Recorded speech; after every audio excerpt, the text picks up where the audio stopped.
자, 오케이.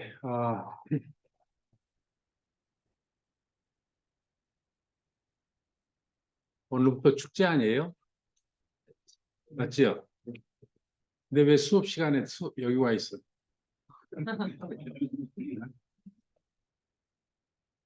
휴강하자고 할 것 같은데 아무도 휴강하자는 얘기 없었어. 나도 할 수 없이 수업하는데. 농담이고. 자, 빨리 수업합시다. 어,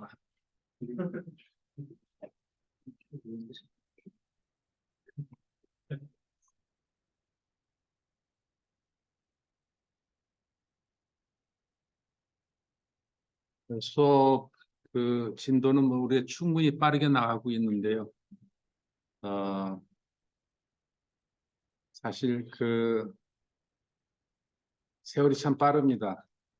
제가 91년도에 이제 한양대학교 처음 이제 부임해 왔어요. 91년도에.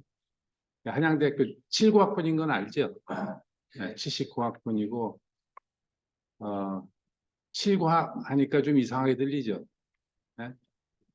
91년도에 처음 부임을 해와서, 지금 한 32년 지났고, 한 2년 반쯤에 은퇴를 하게 되면 한양대학교에 한 35년 근무를 하게 되는데, 어쨌든 어, 나이로 봤을 때 상당히 일찍 부임한 꼴이에요. 그때 당시만 해도 어, 결혼도 안 한 상태에 사실 부임을 해왔었는데 31살 때 그 얘기를 왜 지금 하냐 하면은 축제 얘기하니까 어, 그 노천극장이 있죠. 예? 내가 대학교 이제 졸업을 할 때 그때 내 지금 녹화하고 있나? 잠깐 녹화를 녹화 돼도 상관이 아니야 상관이 있겠다. 그럼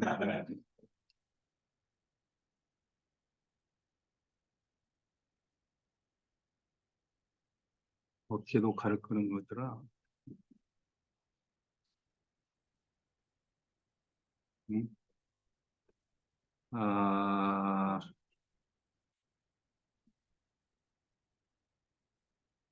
안 나올까?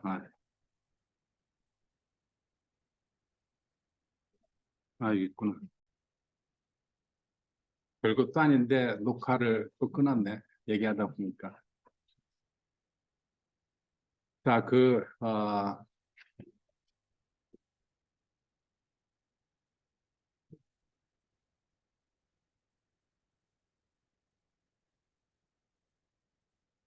우리가 지금 밴딩을 하고 있죠. 어, 밴딩을, 어,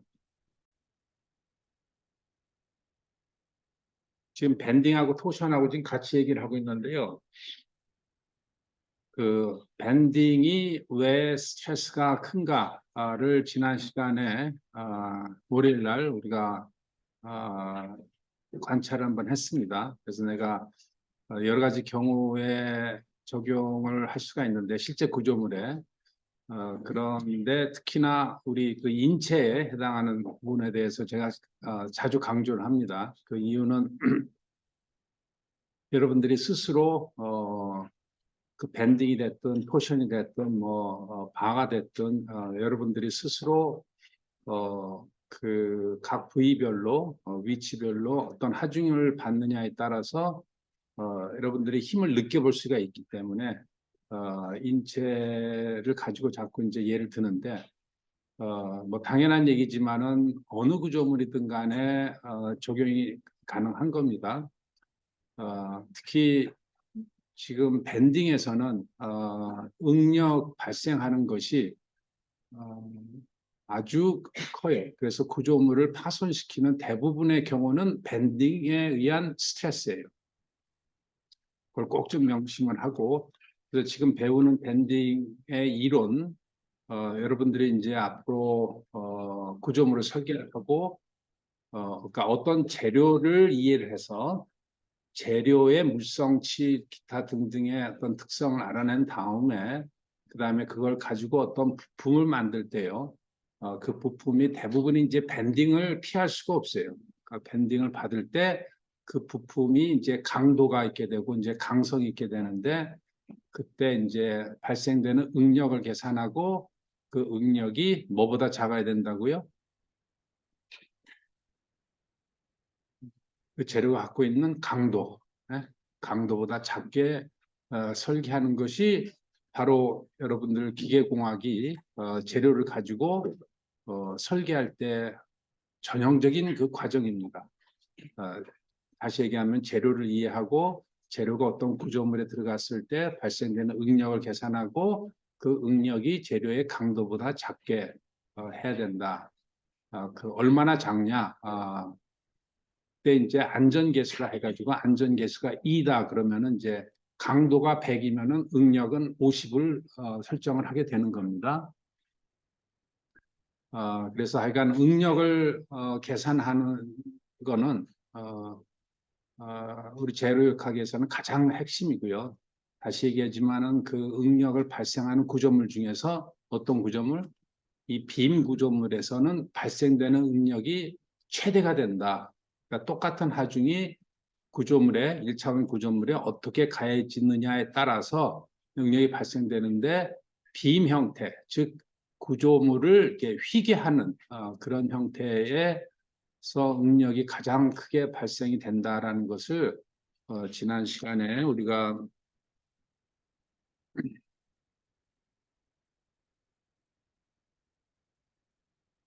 예를 들어서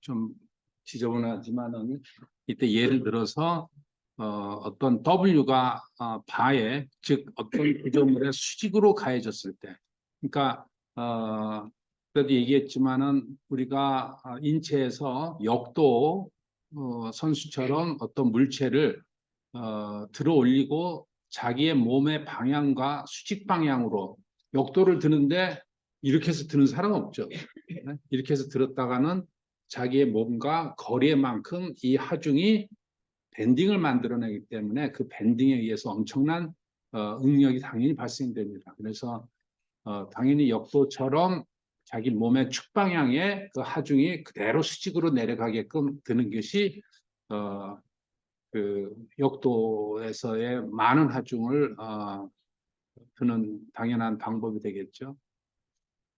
근데 예를 들어서 어떤 그 물체를 들어 올림에 있어서 자기의 몸 중심보다 멀리 있을 때 그때는 당연히 이제 밴딩을 만들어내게 되고 그, 그 멀어진 그 거리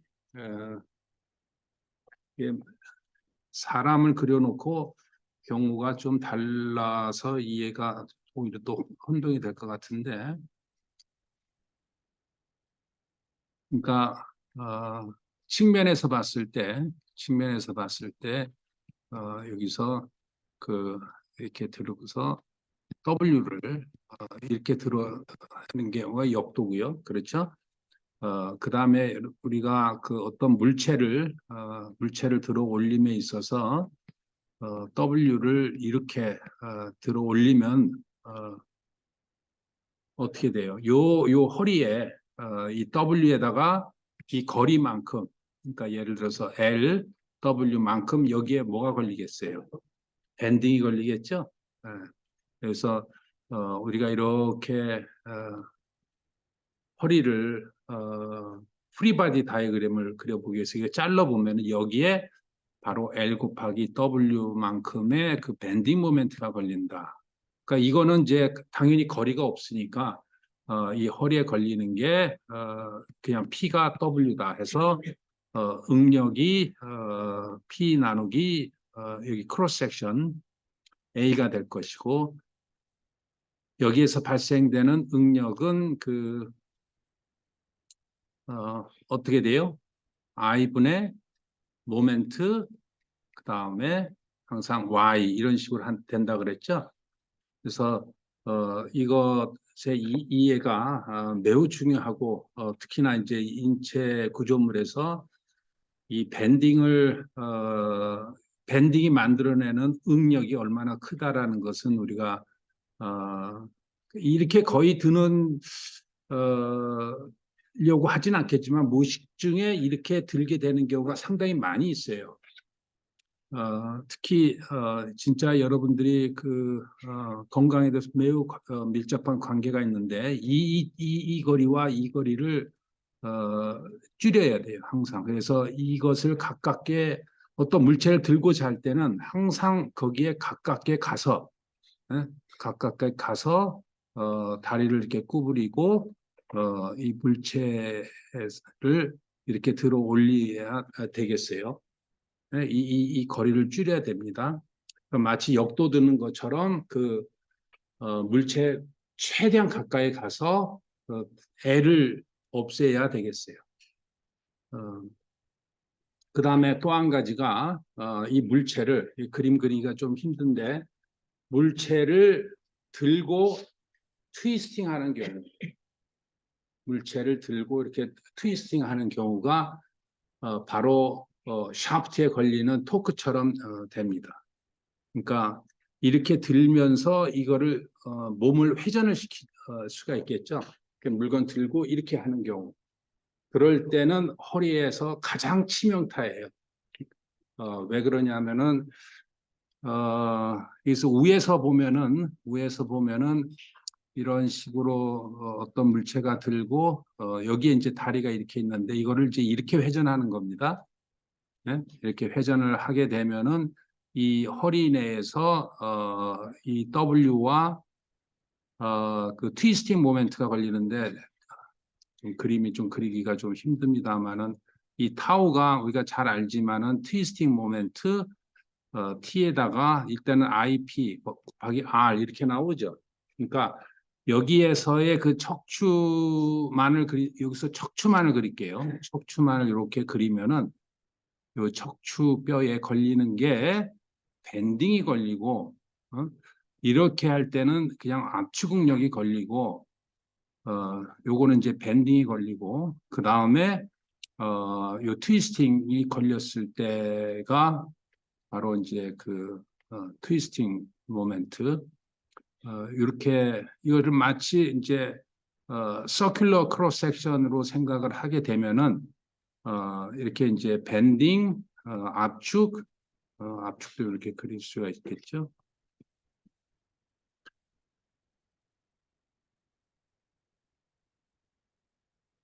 압축 W 그 다음에 트위스팅 이렇게 그릇이 세 개가 같이 걸릴 수가 있게 되겠어요. 그래서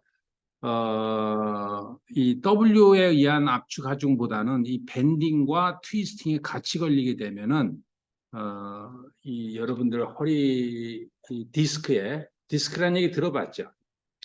디스크에 아주 치명타예요.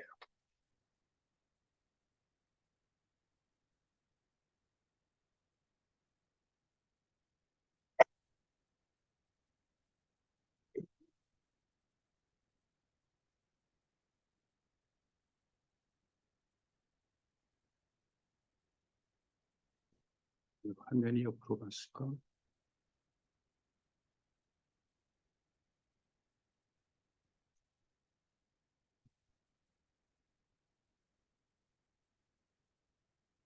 예, 보이죠?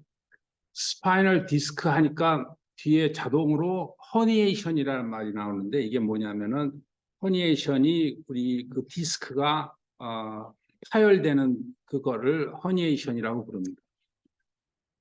이거를 보면은 자, 뭐 우리가 바이오 분야는 아니지만은 참에 우리 기계공학이 많은 이제는 바이오 메카닉스 분야에도 많이 진출을 하게 돼요. 그래서 특히 이제 생체 역학이라 하는데 그 대상이 우리의 역학의 대상이 이제 우리 신체에 적용되는 아주 중요한 분야 중에 하나입니다. 관심 있는 학생들은 좀 더 많이 그 잘 살펴보도록 하고 이 척추가 24개의 가닥으로 되어 있어요.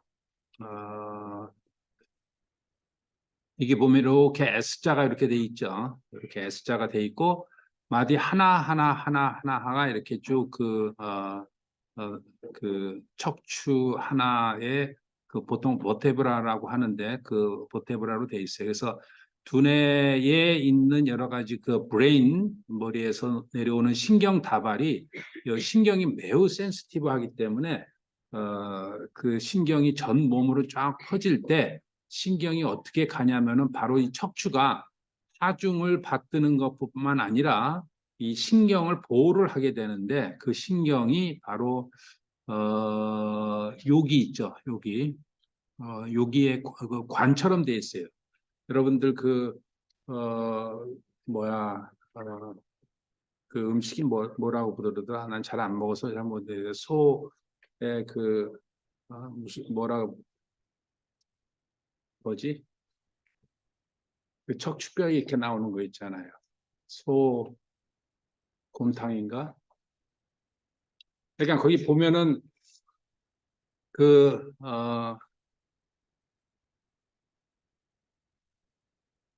이런 뼈 있는 거 알고 있죠? 예? 보면은 이렇게 돌출부로 이렇게 돼 있죠. 그 그래서 어쨌든 여기 보면은 쭉 어떤 그림이 제일 좋을까? 여기 보면은 요 노란색 있죠. 노란색이 척추의 이게 여러분 이게 등입니다. 여러분들 등을 이렇게 만져보면은 좀 볼록볼록 튀어나온 게 느껴지죠? 예? 그래서 이게 돌출부예요. 여러분들이 느껴지는 게 돌출부고요. 이 돌출부가 위에서 봤을 때 이제 요놈이고요. 좌우로 이런 또 돌출부가 있는데 요 돌출부하고 요 돌출부를 통해서 위아래가 이렇게 마치 철사줄 이렇게 딱 묶여져 있어요. 리가먼트라고. 그래서 이제 지지를 그냥 서 있는 것이 아니라 우리가 마치 우리 그 기다란 어떤 폴대를 꽂을 때도 이렇게 양단에 줄로 이렇게 잡아당겨 주죠. 그것처럼 하나가 전부 다 이렇게 리가먼트로 이렇게 연결돼 있어요. 그때 이제 필요한 것이고 중요한 거는 요 가운데에 요 노란색 이 신경 다발이 쫙 내려와요. 저 브레인에서부터 쭉 그 목뼈를 거쳐서 허리까지. 그래서 이게 마디 하나가 24개예요. 그래서 그 서비칼이라 해가지고 저쪽 목 쪽에 있는 부분, 그 다음에 이제 thoracic, 그 다음에 lumbar 해서 이제 허리를 lumbar 그래서 여러분들은 보통 허리 디스크, 여러분 부모님이 됐던 여러분들 갔을 때 L1, L2라고 하는데 그게 바로 허리 디스크가 다섯 개가 있는데요. 그 첫 번째, 두 번째, 세 번째, 네 번째, 다섯 번째에서 L1, 2, 3, 4, 5라고 이렇게 지금 명칭을 합니다. 그래서 이제 제일 많이 이제 우리가 앉아 있을 때 제일 꺾이는 부분이 한 L4 and L5인데 이제 보통 여러분들 만약에 허리가 아파서 이제 병원 정형외과든 신경외과든 가면은 이제 L4냐 L5냐 해서 L4, 5가 L4하고 5가 안에 디스크가 파열이 됐다라고 이렇게 나옵니다. 그래서 하여간 잘 보세요. 이 노란색이 쭉 내려갑니다. 그러니까 이 구조가 저 목부에도 똑같아요. 목에도. 그래서 요 그림을 연상시켜 보시고 그다음에 요거를 보시면은 요 안에 지금 뭐가 돼 있냐면은 마치 말랑말랑한 젤리가 돼 있어요.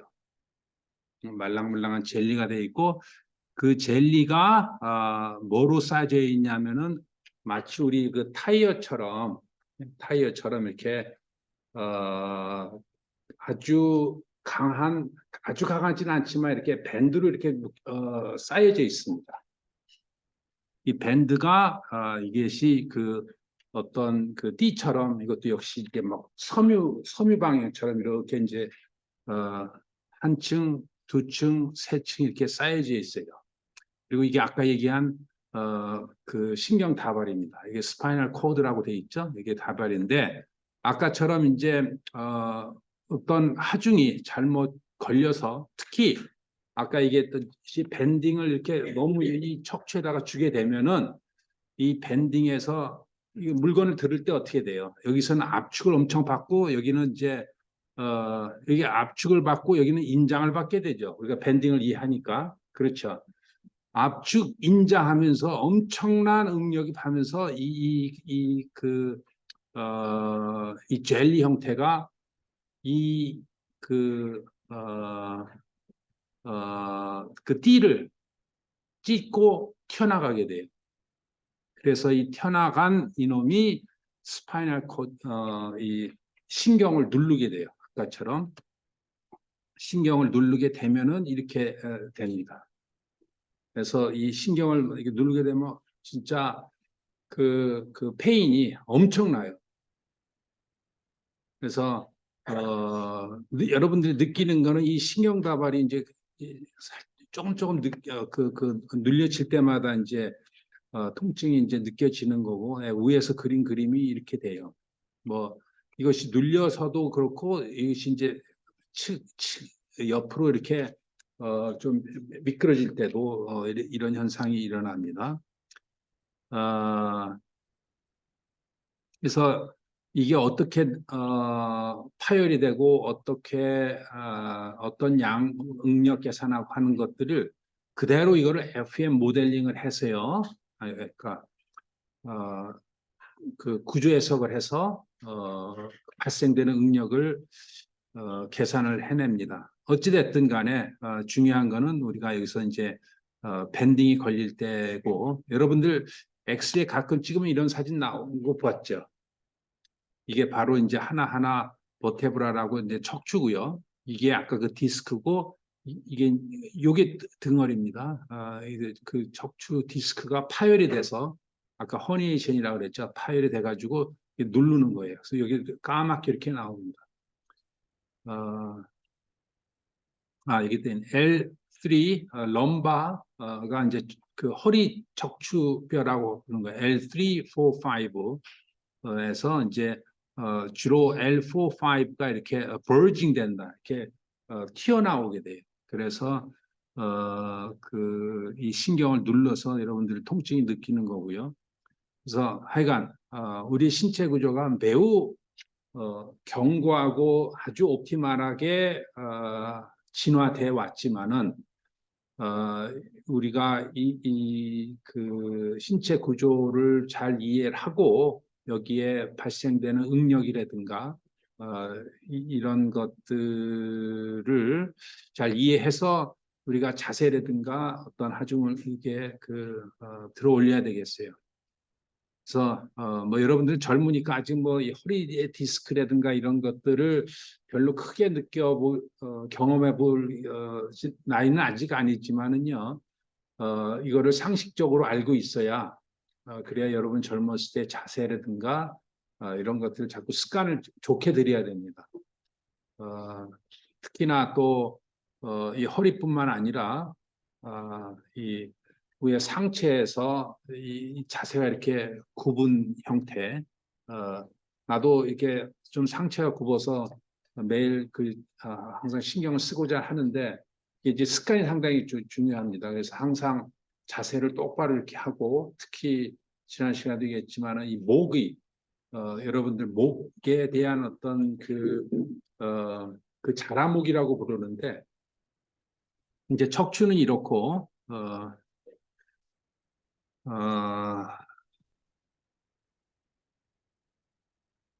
그 터틀넥이라고 해요. 터틀넥이 뭐냐면은 이제 어, 바로 요거예요. 이런 형태의 여러분들이 만약에 습관이 돼 있지 않습니까? 이 목이 이렇게 튀어나오는 경우. 그러니까 목이 튀어나오면은 당연히 이제는 여러분들이 직감적으로 하중과 거리가 있기 때문에 밴딩 모멘트가 엄청나게 걸린다라는 걸 직감적으로 알아야 돼요. 옛날에는 그냥 무게가 무거우니까 그렇게 됐는데 이제 그것보다도 조금 더 역학적으로 이해를 하셔야 되고 심지어 이제 수치적으로까지도 이제 끄집어낼 줄 알아야 되겠는데 다시 얘기하지만은 이 목이 앞으로 튀어나가게 되면은요 여기에서 걸리는 모멘트가 이 머리의 무게와 거리만큼 비례해서 엄청난 밴딩 모멘트가 여기에 걸리겠죠. 그러면은 요것이 마치 그 빔 구조물이라고 한다면은 사실 딴 데서 지탱해주는 하중이 별로 없어요. 여러분들이 척추밖에. 물론 이제 리가먼트도 있고 이제 머슬도 좀 있지만은 사실 머슬링이 중요합니다. 그래서 여러분들이 항상 좀 근육 운동을 해서 허리와 척추에 머슬 가지고 머슬링을 해줘야 이것이 자세가 똑바로 쓰고 그 다음에 이런 밴딩 모멘트도 이제 근육이 좀 부담을 하게 되는데 어쨌든 그건 다 문제고 이 머리를 펴나오게 하면 안 된다라는 얘기입니다. 뭐 여기 이 사람도 약간 이 목 디스크도요 허리 디스크 이상으로 아주 진짜 통증이 심해요. 목 디스크 혹시 알아본 사람 경험해 본 사람 있어요? 별로 없죠.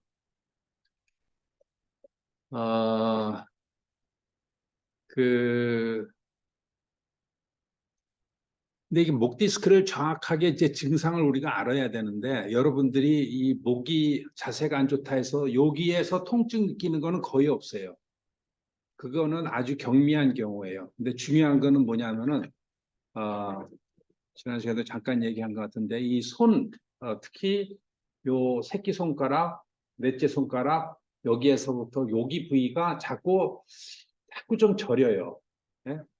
그게 바로 요 목 디스크가 우리가 자세가 나빠지게 되면은 여기서 신경이 눌려지기 때문에 이 신경이 쭉 이 팔로 내려오게 됩니다. 그래서 그 신경이 눌리고 있는 신호예요. 그러니까 자꾸 아무리 손을 주물러도 그건 의미가 없어요. 그래서 그 신호가 오면은 벌써 많이 진척된 상황입니다. 그래서 목 디스크 특히 여러분들 우리 항상 앉은 상태에서 머리를 구부리고 책을 본다거나 핸드폰을 보는 그런 상황에 우리가 노출되어 있기 때문에 목을 자세를 하는 것이 아주 중요해요. 아주 중요합니다. 특히 아까도 얘기했지만은 이게 앞으로 튀어나왔죠. 그 다음에 이 무거운 거를 이렇게 돌리죠. 그러면은 이제 밴딩과 트위스팅이 같이 걸려요. 아까 허리도 같은 예입니다. 이렇게 해서 구부리고 물건을 이렇게 들어올 경우가 많죠. 그런 다음에 옆으로 이렇게 돌릴 경우가 많죠. 그렇게 되면은 밴딩과 트위스팅이 동시에 걸립니다. 그때는 거의 그냥 디스크가 허니에이션이 돼요. 돌출이 됩니다. 그러니까 그럴 때를 매우 조심을 해야 돼요. 특히 여러분들 이제 아침에 이제 일어났어요. 학교를 가려고 빨리 이제 세수를 해야 되지 않습니까? 그러니까 세수를 할 때 어떻게 해요? 일단 이렇게 허리를 구부려야죠. 그거는 가까이 갈 수가 없잖아요. 허리를 구부리면 여러분들 상체가 이제 하중이 되고 하중과 허리의 거리가 생기기 때문에 그때 그리고 몸이 이제 스티프한 상태에서 풀어지지 않은 상태에서 근육이 전혀 힘을 받지 않는 그러한 데서 그 허리 디스크가 종종 와요. 그거는 거의 나이랑 상관이 없습니다. 그럴 때 세수를 할 때는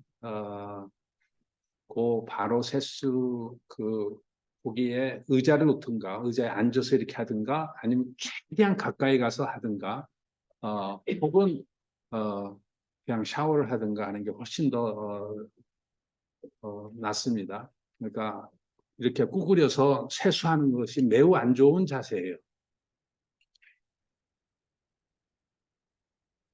어쨌든 이 목뼈에 이게 아까 내가 터틀넥이라고 했는데 터틀넥이 바로 이게 이제 소위 뭐 영어로는 터틀넥이라고 부르는데 자라목이라고 늘 한국에서는 이제 표현을 합니다. 그래서 그 이런 자세가 매우 안 좋다라는 얘기고요. 여기 보면은 다시 얘기했지만은 여기서 뒤로 여기가 이제 뒤쪽입니다. 포스테리어라고 부르고 엔테리어라고 부르는데 앞쪽 뒤쪽에 여기에 아까 척추 디스크가 허니에이션 되는 거랑 거의 유사해요. 여기에 이제 신경다발이, 그러니까 신경다발이 쭉 내려가서 저기 아래까지 내려가는데, 여기 보면은 요게 바로 그 젤리예요. 말랑말랑한 거. 그러니까 여러분들 나이 때는 이게 정말로 이렇게 쿠션 역할을 해요. 꾹꾹. 근데 나이가 들어가면 이게 점점 디제너레이션 돼가지고 스티프 핸, 이렇게 좀 딱딱해집니다. 그래서 좀 더 안 좋은 상태로 되는데, 그러니까 쿠션 역할을 잘 못하게 되는데, 어찌됐든 이것도 중요한 거는 이게 아까 이게 싸고 있는 띠가 있다 그랬죠. 띠가 파손이 되는 거예요. 압력이 커지고 그 띠에 엄청난 응력이 걸리기 때문에 그래서 이렇게 돌출돼서 이거 꾹 누른다 해가지고 이제 서비칼이 이제 목이고요. herniation, disc causes and diagnosis spine health라고 지금 돼 있어요. 그래서 그 인체를 통해서 우리가 역학을 이해를 하고요. 또한 이 역학뿐만 아니라 이쪽 이런 바이오미케닉스를 이해해서 여러분들이 뭐 졸업 후에 이런 분야에 진출해서 특히 로봇을 개발한다거나 그 다음에 실제 인체에 적용되는 거를 할 때 매우 어, 우리가 재료역학에서 지금 배우는 것들을 지금 그대로 사용할 그러니까 역학을 이해해서 어떤 메디컬 디바이스라면은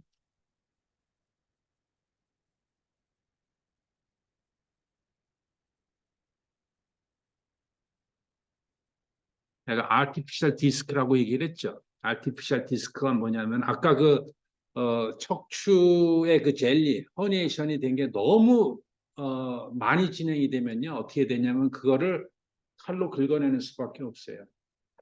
긁어내가지고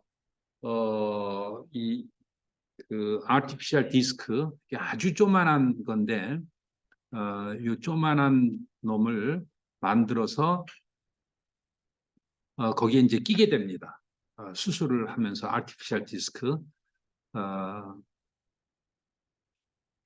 해서 여기도 그림에도 나왔지만은 위아래에서 요게 딱 여러분들 그 목에 들어가는 디스크 요거를 꺼내고 이거를 끼게 돼요. 왜냐하면 너무 파열이 됐기 때문에 이런 경우는 일어나서는 안 되겠지만은 뭐 전 세계적으로 이런 수술이 엄청나게 많이 일어나요. 네? 엄청나게 많이 일어나고 여기도 보십시오. 로테이션 있고 바로 우리가 배운 게 이게 밴딩이죠. 네? 이게 밴딩이고 이리 밴딩도 걸리고 이리 밴딩도 걸리고 엔테리어 포스테리어 이제 엔테리어가 의학 용어에서 앞쪽이다. 포스테리어는 뒤쪽을 뜻합니다. 그리고 여기서 이제 로테이션 그러니까 여기에 상단과 하단에 이렇게 돌출부가 있는 거는 왜 있냐면은 위에 뼈와 아래 뼈를 여기 틈새가 이렇게 찢어져 있는 거 보여요? 틈을 살짝 내서 그러니까 뼈에다가 틈을 내서요. 거기다가 톱니바퀴를 꽂아요. 밑에도 역시 마찬가지예요. 그런 다음에 여기 디스크가 딱 들어가기 위해서 위아래 그런 캡 같은 것이 씌워집니다. 그러니까 진짜 이게 수술할 때 이게 사람 뼈지만은 실제 우리가 기둥 세우는 거랑 뭐 다를 바가 별로 없어요. 다른 방법도 없고요. 어떻게 하겠습니까? 껴야 되는데. 그러니까 위에다가 홈 내서 끼고 그 다음에 어떻게 해요? 그 다음에 볼트 앤 너트로 이렇게 쬐요. 그러면서 이제 시간이 지나가면 여기서 이제 뼈가 그로스해서 되게 되는데 그 M6 하면 아마 나올 텐데 바로 M6가 요거고 이게 이제 척추 목뼈에 들어가는 겁니다. 이 모션 6라 해가지고 M6라고 지칭했어요. 다시 얘기하지만은 이 그 아티피셜 디스크의 형태가 이렇게 안에 척추가 그 젤리 형태를 이제 대신하는 어떤 형태를 띄었고요. 그 바깥에 이게 뭐냐면은 마치 그 우리가 파이버 형태로 해서 이렇게 각도를 해가지고 싼 거예요. 그 위아래 해서. 그래서 artificial disc replacement surgery 해가지고 M6 해서 이게 2003년도에 출시돼서 전 세계에 히트를 친 그러한 인공 디스크예요. 바로 이게 제가 개발을 한 거예요. 2003년도에 그 미국에 가서 왜 개발을 했냐? 내가 목 디스크를 너무 아팠어요. 그래가지고 병원에 가서 내가 이제 해외 출장을 가다가 너무 목이 아파서 병원에 당연히 갔죠. 공항에서 내리자마자 병원에 갔어요. 첫 번째 간 데가 정확하게 기억은 안 나는데 진찰을 하니까 당장 이제 수술을 받아야 되는데요. 아까처럼 이렇게 허니에이션 디스크가 생겨가지고 통증이 온 거라고. 그때는 뭐 전혀 저는 이게 뭐 구조도 잘 몰랐고 그냥 느끼는 건 통증밖에 없었고 또 인터넷을 통해서 이렇게 자료도 별로 없었어요. 근데 하여간 의사와 빨리 수술을 받아야 된다. 그래서 수술을 어떻게 받아야 되냐 하면서 이제 물어보니까 당연히 칼로 목을 찢어서 벌려서 이거를 수술을 해야 된대요. 이제 좀 무섭지 않습니까? 딴 데도 아니고 목이고, 그 다음에 칼로 째야 된다고 하길래. 그러면서 이제 하는 말이,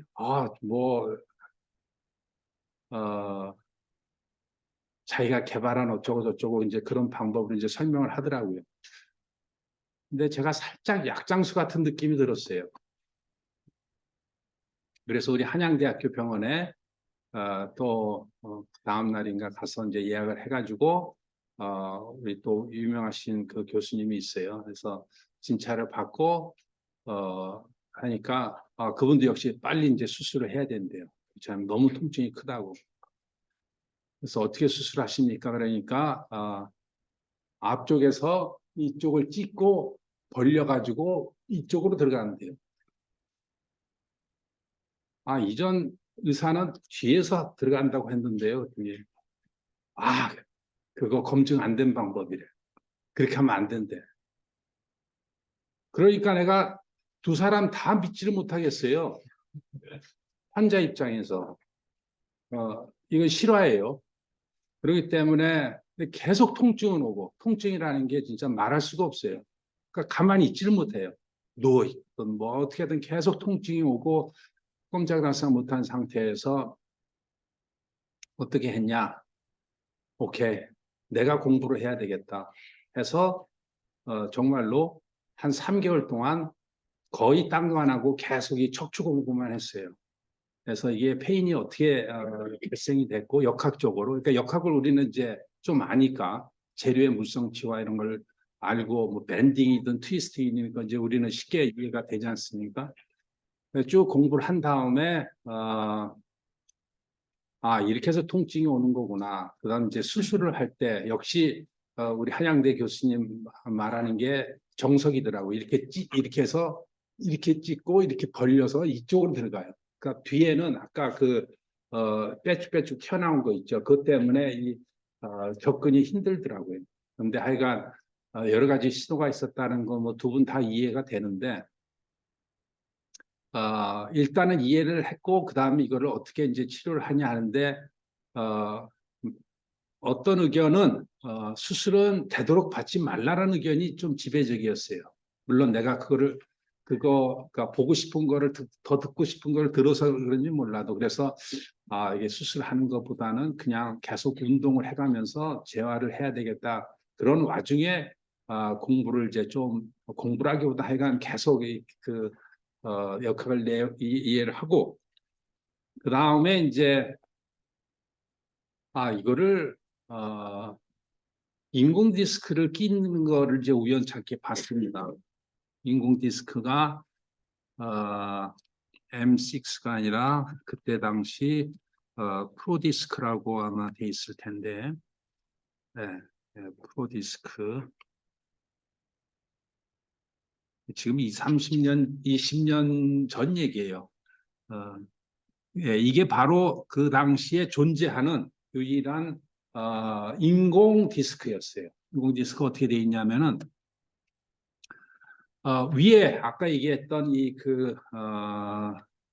그 돌출부에 끼는 거, 뭐, 엔드 플레이트라고 지금 돼 있는데, 위에 거. 그 다음에 안쪽이 뭐냐면 인레이라 해가지고 플라스틱처럼 이렇게 볼록하게 튀어나오고, 요 위에도 볼록하게 튀어나와서 마치 여러분 그 볼앤 소켓 조인트 아시죠? 이런 식으로 해서 밴딩과 트위스팅과 이런 것들을 운동을 허용하게끔 이렇게 돼 있었어요.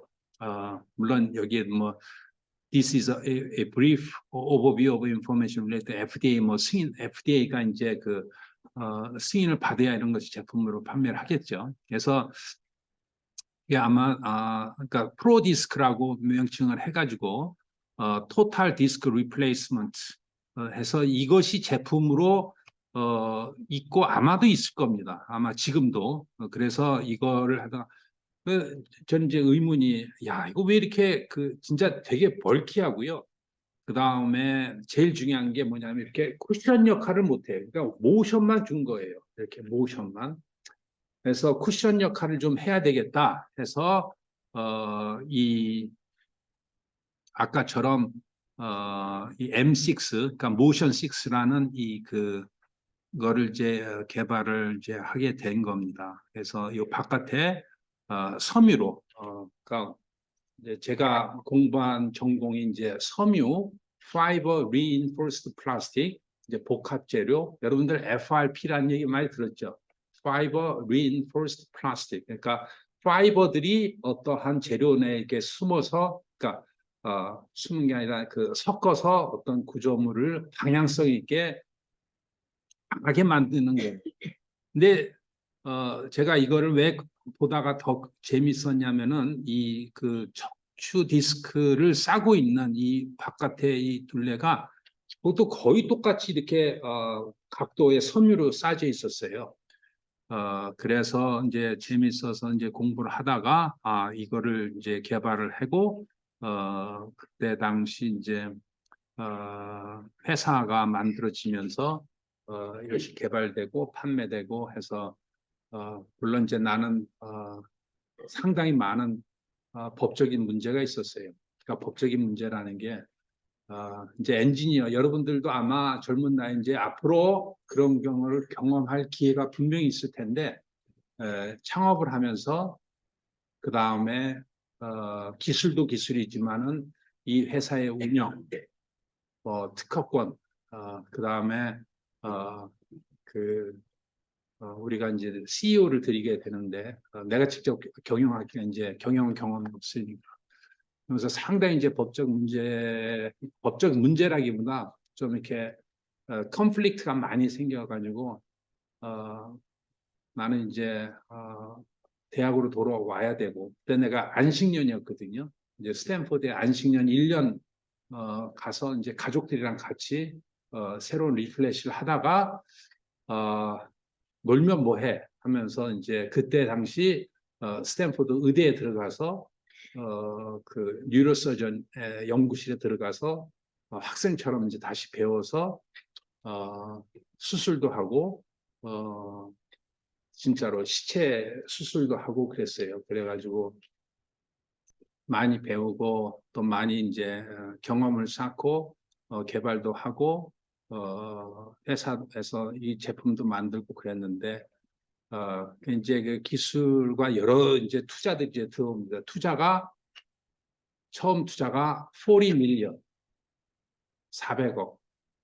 그러니까 이게 그런 투자를 끄집어낼 수 있는 그러한 경영진이 있어야 돼요. 그래서 우리가 외부에 이제 CEO도 드리고 이제 그렇게 했는데 그러면서 상당히 이제 법적으로 시큐어해 놓지 않으니까 오히려 개발자가 좀 이렇게 어려운 상황이 오더라고요. 그래서 계속 법적으로 이거를 하려다가 너무 나의 본분이 또 그쪽으로 가게 되면 내가 한국에 들어올 수 없는 상황이 돼가지고 2003년도에 이제 과감하게 다시 이제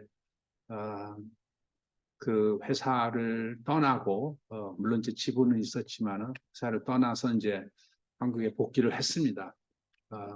그러면서 이제 한국에 와서 역시 이제 한국 병원에 정형외과 뭐 여기서 이제 여러 번 초대를 받아서 이제 강의도 좀 내가 하고 그러니까 그때 당시만 해도 이러한 정보들이 많이 접해지질 않았던 것 같은데 어쨌든 공학적인 측면에서의 그 척추의 이해를 그 의학 쪽과 이렇게 결합을 하면은 많은 효과를 만들어낸다. 우리 한양대학교가 특히 우리 공대하고 의대가 매우 강하지 않습니까? 또 가깝게 있고 그래서 이 공대 분야와 의대 분야가 이렇게 협력을 하면은 정말로 많은 시너지 효과를 이뤄낼 수가 있어요. 그래서 그 우리 대학도 그런 분야에서 많은 그 분야가 연구가 진행이 되고 현재도 있고 우리 역학뿐만 아니라 다른 분야도 뭐 메디컬 디바이스 장비 분야도 그렇고요. 서로 그러니까 협력하는 그런 것이 여러분들도 물론 이제 역학을 우리가 강의를 하고 있지만은 배우고 있지만은 이쪽 의대 쪽에 바이오 어플리케이션도 상당히 여러분들이 관심을 갖고 볼 수 있는 그러한 좋은 분야다라고 강조를 하고 싶고요. 물론 이제 여기서 이제 좀 더 나가면은 미케닉스뿐만 아니라 다양한 특히 그 유체에 관심이 있는 사람들은 우리 혈관 있죠. 혈관의 그 피의 흐름, 우리 과의 송시문 교수 알죠? 유동을 하면서 그 혈관의 그 유동장을 이해하면서 혈관들이 어떻게 팽창을 하는가 이런 분야도 매우 유용한 분야예요. 그래서 혈관이 어떨 때 이제 터지고 어떨 때 마치 강에 물이 흐르듯이 물이 자꾸 흐르게 되면 어떻게 돼요? 물줄기의 압력에 의해서 자꾸 이렇게 모양이 만들어지는 거 알죠? 그게 바로 유동장에서 그러니까 혈관에서 그 혈액의 흐름, 그게 물의 흐름, 그게 압력, 그다음에 그걸 싸고 있는 베인들, 혈관들이 터지기도 하고 이제 그러기도 하고. 거기서 그것도 우리가 또 나쁜 음식을 먹고 운동 안 하고 하면 거기 안에 뭐 기름기가 끼고 해서 이렇게 혈관벽이 좁아지면 또 어떻게 돼요? 압력이 점점 더 올라가지는 거 여러분들 이제 우리 역학이니까 잘 알 겁니다. 좁아지면은 속도가 커지죠. 압력도 올라가고 그래서 그러한 이제 역학적인 것이 이런 유동장에서 발생이 되는 거, 그 다음에 역학적인 것이 이런 고체에서 발생이 되는 거, 그 다음에 또 우리가 이제 스포츠 과학이라 해가지고 우리들이 뭐 사람이 뛴다거나 혹은 뭐 장애인자를 위한 거라든가 그런 거 이제 또 동력학적인 거죠. 그래서 재료역학, 유체역학, 동력학, 우리 이 역학이 우리 인체에 관련돼서 많은 분야에서 적용이 될 수 있다라는 것을 참고로 하고요. 또 우리 장건희 교수님 아시죠? 장건희 교수님은 또 어떤 분야로 하냐면은 우리가 이제 음식을 먹고 여기 이제 캡슐로 해서 우리 내장을 보는 거예요. 캡슐로 마이크로하게. 그래서 그 캡슐을 삼키면은 캡슐에 카메라가 있어가지고 내장에 다 이렇게 이제 모니터링을 합니다. 그것을 그 캡슐을 바깥에 마그네틱 필드로 자장으로 이렇게 제어를 해요. 제어를 해서 어디로 가게 해서 이렇게 또 돌려서도 보고 뭐도 보고 해서 그런 연구를 좀 하고 있고요.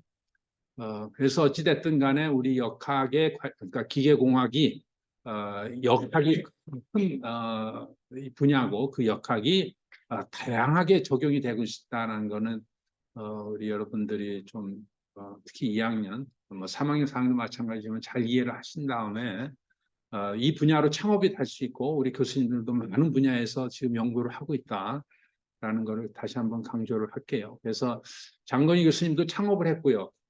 창업을 해서 그 분야로 지금 펀드를 많이 받고 있고요. 송시문 교수는 제가 기억나는 게 지금 딱 두 분밖에 없는데 송시문 교수는 그 과제로 정부의 많은 지원을 받아서 연구를 하고 있고요. 나 같은 경우도 이제 창업을 했고요. 했었고 2000년이니까 이제 20년 전에. 그러니까 또 다른 얘기입니다만은 우리가 갖고 있는 기술을 창업을 해서, 그러니까 창업을 한다는 게 여러분들 젊은 사람들은 돈 번다 이제 그거와 이렇게 딱 직결시키는데, 물론 그것도 당연합니다만은 그것보다는 우리가 갖고 있는 이 기술을 사회에 뭐 환원한다 그러면 좀 너무 의미가 폭넓을 수 있겠습니다만은, 이 기술을 남에 적용하고 남과 이렇게 활용이 되려면은 회사를 통해서 제품화되고 많은 사람들한테 이렇게 그 기여가 될 수 있는 것이 이제 창업이 가장 좋습니다. 그래서 여러분들도 이제 창업에 대한 것도 항상 염두에 둔 것도 바람직하고요. 상대적으로 우리나라 공대생은 졸업과 동시에 취업, 특히 대기업, 그런 루트가 뭐 사회에서 혹은 뭐 부모님이나 뭐 친구나 제일 많이 이제 선호한다 해서 이제 거의 본인의 그 진로 방향으로 딱 잡고 있는데, 그것도 뭐 선택 좋죠. 그렇지만은 조금 더 길게, 또 조금 더 가치를 느끼면서 다양한 분야에 관심을 가지고 자기가 잘할 수 있는 분야, 또 자기가 기여할 수 있는 분야를 잘 보면서, 그다음에 인생을 좀 길게 보면서 제일 중요한 건 자기가 실력을 키우는 거예요. 우리 엔지니어는 다른 거 없어요. 여러분들이 실력만 키우면은 뭐 기업이 됐든 또 창업이 됐든 뭐가 됐든 간에 여러분들을 필요로 하게 됩니다. 그래서 여러분들이 나중에 취업을 하게 되면 여러분 대부분 찾아가죠. 막 찾아가서 뭐 인터뷰하고 뭐 하고 이제 어, 소위 얘기해서 을 입장에서 이제 막 나 채용해 주세요 하는데, 여러분들이 만약에 실력이 있지 않습니까? 이게 지위가 바뀌어요. 여러분들이 갑이 됩니다. 그러니까 찾아오게 됩니다. 오게 해서 나를 찾게 만들어야지 내가 막 찾아다닌다. 그러면 벌써 그것보다는 하여간 여러분들이 위치를 바꾸게 되려면 여러분들이 제일 엔지니어는 실력만 있으면 돼요. 실력만 있으면은 정말로 모든 것이 뭐 전문 뭐 의사나 무슨 뭐 변호사나 그거 이상으로 더 큰 임팩트를 회사에다, 그러니까 사회에 기여할 수도 있고요. 여러분 스스로도 자부심을 느낄 수 있고요. 그래서 그뭐 기계공학에서 실력이라 하면은 지금 배우는 이거예요. 우리가 역학을 잘 이해하고 고체역학, 유체역학, 동력학, 뭐 연력학, 그 다음에 제어, 열전달, 기타 등등의 이런 분야, 그 다음에 뭐 AI, 이런 분야들 다 어우르면서 전문 지식을 쌓고 그 중에서 이제 자기가 좀 집중할 수 있는 분야를 딱 잡아서 열심히 하게 되면요, 학부 때, 그리고 조금 더 공부를 깊게 해야 되겠다 하면은 뭐 석사를 들어갈 수 있고 또 박사를 해서 저기 할 수도 있고, 그래서 그 분야의 전문가가 되면은요, 아까 얘기한 대로 찾아올 수밖에 없어요. 여러분들이 엄청난 내재된 그러니까 파워를 키워야 되겠습니다. 그러면서 여러분들이 그 기회도 그렇고 기회가 엄청나게 많아지고요. 그다음에 삶의 보람도 커지게 되지 않을까. 그러니까 뭐 반대로 여러분들이 좀 실력이 조금 낮고 그러면은 이제 그렇지만 또 바람은 또 항상 뭐 돈은 많이 벌고 그 다음에 좋은 직장 갖고 하는 바람은 또 크기 때문에 그렇게 되면 이제 힘들어져요 삶이. 네. 그래서 그것을 좀 그, 어, 그러니까 기계공학으로서 여러분들이 지금 배우는 게 물론 지금 당장 여러분들은 아마도 학점이 제일 중요하고 그렇지만은 물론 당연히 그렇습니다만은 학점이라는 게 왜 있을까요? 여러분들 학점을 받기 위해서가 아니라 여러분들 실력을 높이기 위해서 존재하는 게 사실 학점이에요. 근데 이게 뭐랄까 이게 뒤바뀌었어요. 어, 이 학점이 중요한 게 아니라 여러분들 실력을 오르게 되면은 그 다음에 학점하고 그 다음에 뭐 취업이 이런 것은 자동으로 쫓아옵니다. 그래서 하여간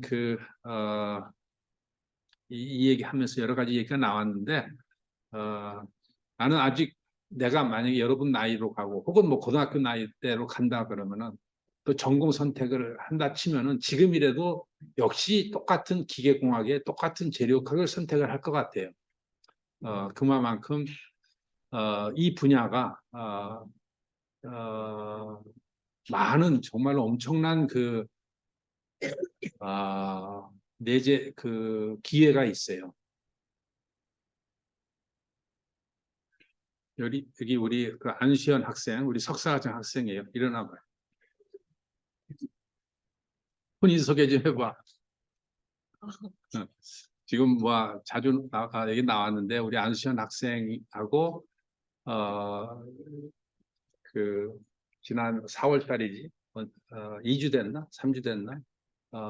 프랑스 갔다 온 얘기 좀 한번 해보고.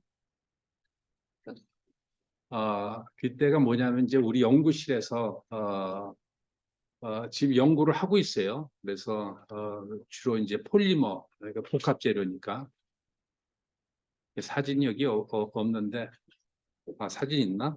우리 홈페이지에 있나? 우리 저기 뭐냐? 어,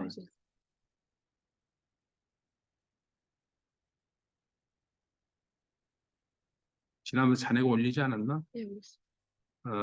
사이트 뭐지? google.com/view 그다음에 HYU 바시스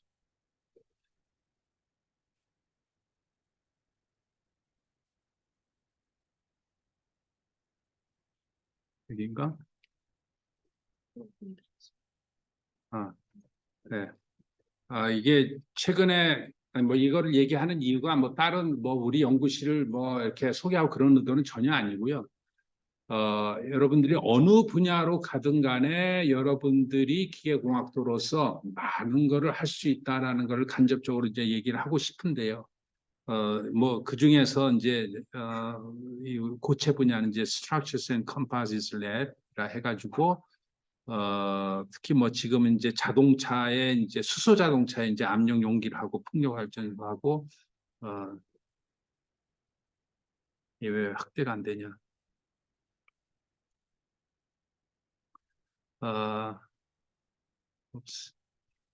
어, 요 학생이에요. 잘 보여요? 왜 확대가 안 되지?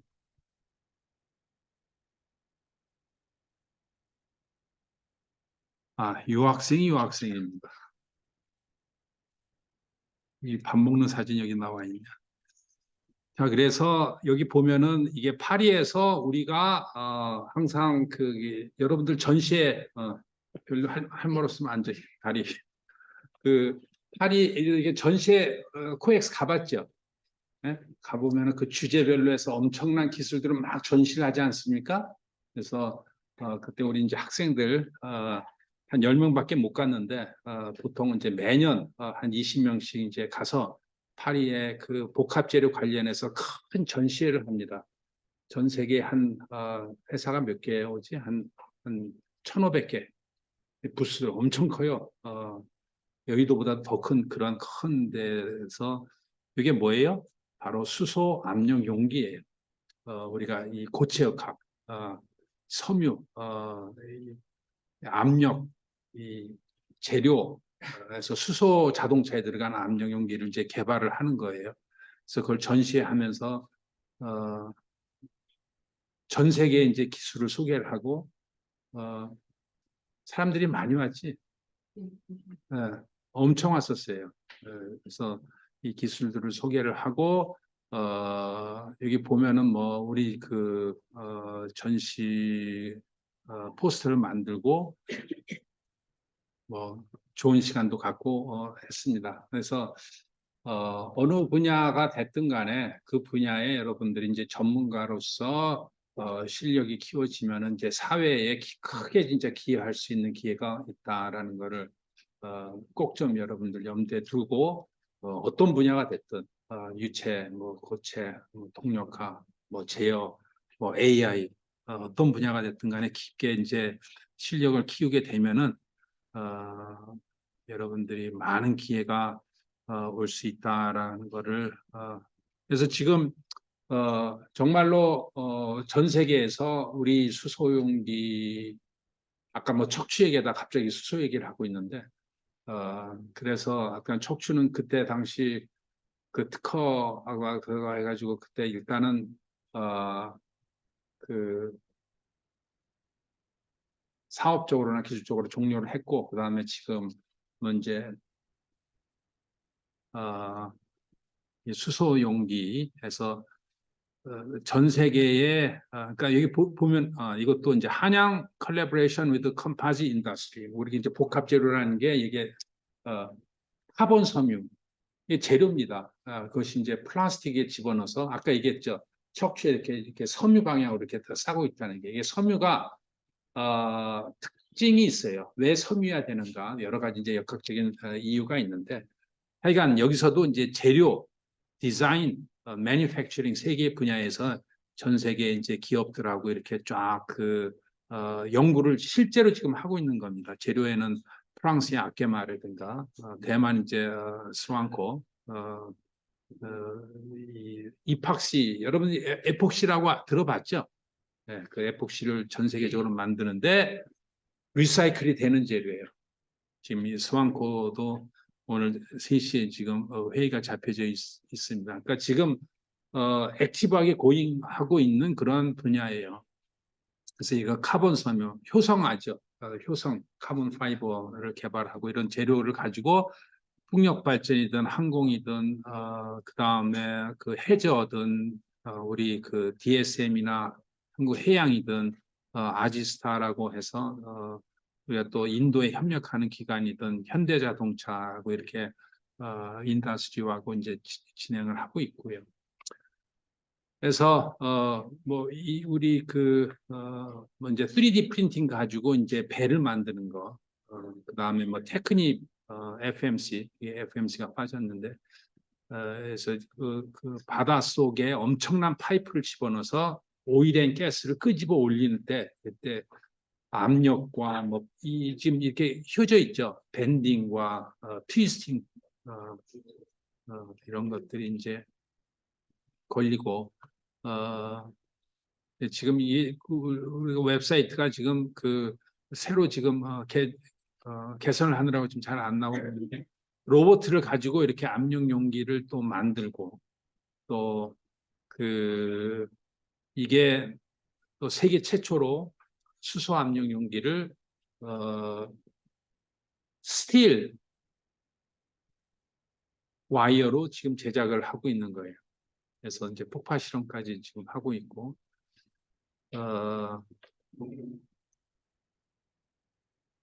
이건 무슨 사진인가? 뭐 외부에서 이제 방문한 건데 그래서 이번에도 여러분들 아행공대라고 아시죠? 독일의 아행공대. 아까 그 팀 10명 학생, 시연이 학생도 마찬가지로 아행공대 가서 같이 방문하고 같이 교류하고 그 다음에 벨지움 대학에 들리고 그 다음에 이제 파리로 가서 이렇게 이제 보통은 이제 유럽을 이렇게 해서 액티브하게 많이 보고 듣고 그 다음에 우리 하는 거를 이제 보여주고 아케마에서 방문 우리가 아케마 이렇게 프랑스 업체예요. 재료 업체 아주 유명한 업체인데 그 회사에서 한 10년 이상 우리를 쭉 지원을 하고 있어요. 연구를 계속 자기네들 소재를 가지고 연구를 해달라고 스완코에서도 이제 아까 그 회사 자 그래서 여기 뭐 머시너리 해서 무슨 장비 이런 것도 있네. 여기 좀 클래스 이거 소개했었나? 우리 수업을 할 때 우리 동영상 있잖아요. 이게 지금 계속 올리고 있나? 여기에 지금 그 링크로 아마 올리고 지금 한창 이게 개선 작업을 하고 개선 작업 이 첫 화면을 좀 이제 좋은 거 좀 골랐으면 좋겠다. 하고 있어가지고 여러분들한테 아마 어나운스가 안 된 것 같은데 여기 보면은 이렇게 한 곳에다 모아놨습니다. 어, 아직 뭐 이렇게 지금 막 준비하고 있어가지고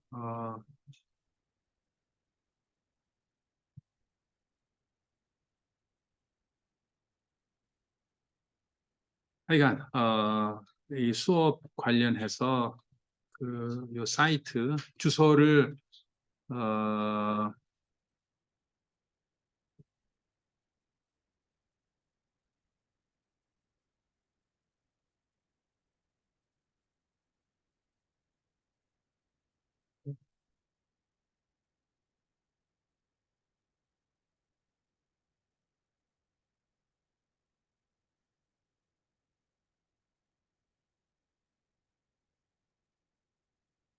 어, 뭐 여러분들 강의한 내용을 뭐 항상 그 유튜브 주소 아니까 거기서 이렇게 찾아보면 있을 터인데 하여간 그 얘기 나오니까 내가 여러분들한테 거기 강의 보면은 거기 꾹꾹 누르는 거 있죠. 네? 네. 그것도 좀 많이 좀 눌러주세요. 아니 내가 왜 그 얘기를 하냐면은 이 강의를 사실 여러분들뿐만 아니라 우리 많은 기업에서 올해는 내가 이제 한국말로 하면서 이전에 이제 영어로 하다가 이제 올해는 한국말로 해서 이제 녹화를 하게 되는데 좀 기업들이나 이런 들이 많이 와서 보고 했으면 좋겠어요. 그래서 어, 그, 자, 어쨌든, 어, 오늘 강조하고 싶은 내용은, 바로, 지난 시간에 이어서, 한 가지만 내가, 강조를 하면은, 어, 뭐냐면은, 중요한 핵심은 여러분들이 우리 실력만 키우면은, 정말로, 어, 정말로 세계 최고가 되고요. 많은 인더스트리가 여러분들을 찾아오게 할 수가 있고요. 또 궁극적으로 여러분들의 기술과 여러분들 기여할 수가 있어요. 이게 기여라는 게 그냥 무조건 주는 게 아니라 어, 기여와 give and take로 해서 여러분들이 정말 인생을 리치하게 할 수 있어요.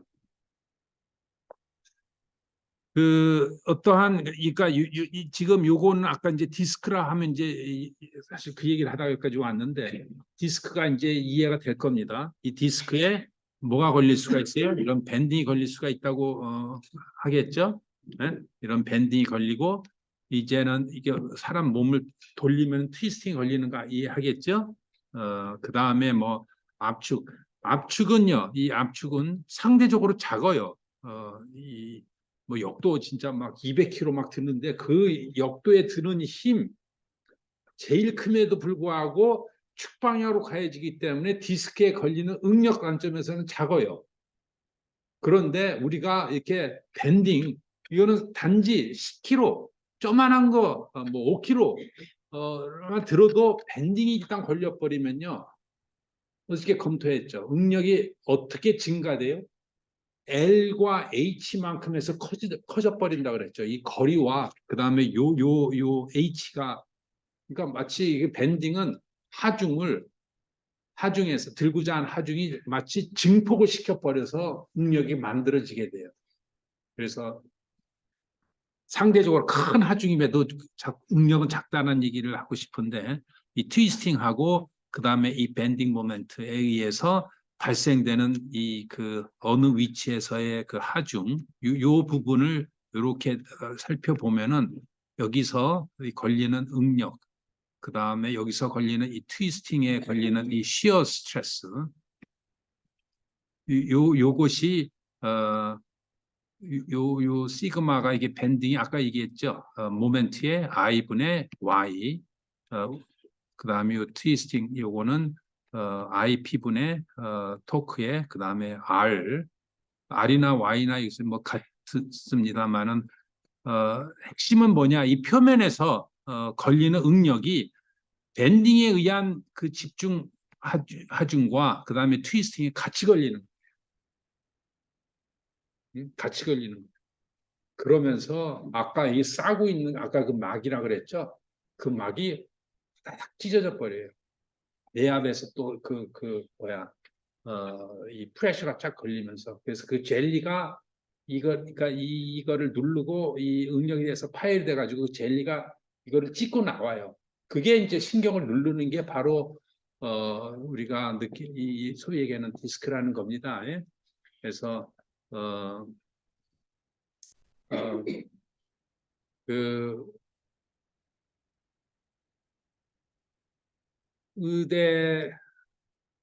의대에서도 그러니까 이렇게 척추 그 분야에서도 밴딩과 트위스팅을 동시에 주지 말라고 다 돼 있어요. 근데 그렇게 얘기하는 의대 쪽에서는 그냥 경험적으로만 얘기한 거예요. 근데 우리는 이제 역학적으로 이게 왜 밴딩과 트위스팅을 동시에 하면 안 좋다라는 걸 우리는 이제 더 확실하게 이해를 하고요. 심지어는 이것이 얼마만한 하중을 어떻게 들까지도 우리가 응력을 계산할 수가 있고 설계가 할 수가 있는. 아까 혼외신이 된다는 얘기는 뭐냐면은 이렇게 해서 응력이 나왔죠.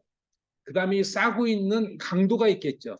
그 강도보다 이 응력이 커진 거예요. 우리가 얘기하는 이 설계 과정과 똑같아요. 그래서 이것을 이제 인공으로 디스크로 대체하면서 그 인공 디스크에 걸리는 또 하중과 응력과 그 다음에 강도 이렇게 해서 이제 설계가 되는 겁니다. 네? 다시 강조하지만은 이러한 과정이 우리가 자동차 부품, 뭐 항공기 부품, 뭐 어느 부품을 설계하든 간에 그 과정은 비슷합니다. 개념은. 자, 그래서 오늘 수업은 여기까지 이제 진행을 하도록 하겠습니다. 뭐 밴딩 이론, 토션 이론 같이 복합적으로 가해진다는 게 오늘의 핵심이고요. 또 하나 여러분들한테 이 기계공학으로서의 전문가가 되면은 진짜 세계의 기회가 여러분들을 손 위에 올라올 수가 있어요. 꼭 좀 이해를 해주시고 좀 더 즐거운 대학 생활이 되기를 바랍니다. 자, 축제 기간 잘 열심히 지내세요. 네, 재밌게. 어, 내가 이번 주에는 리포트를 안 내주겠어요. 그래서 잘 지내시고 다음 주 월요일 날 봅시다. 오케이, 수고했습니다.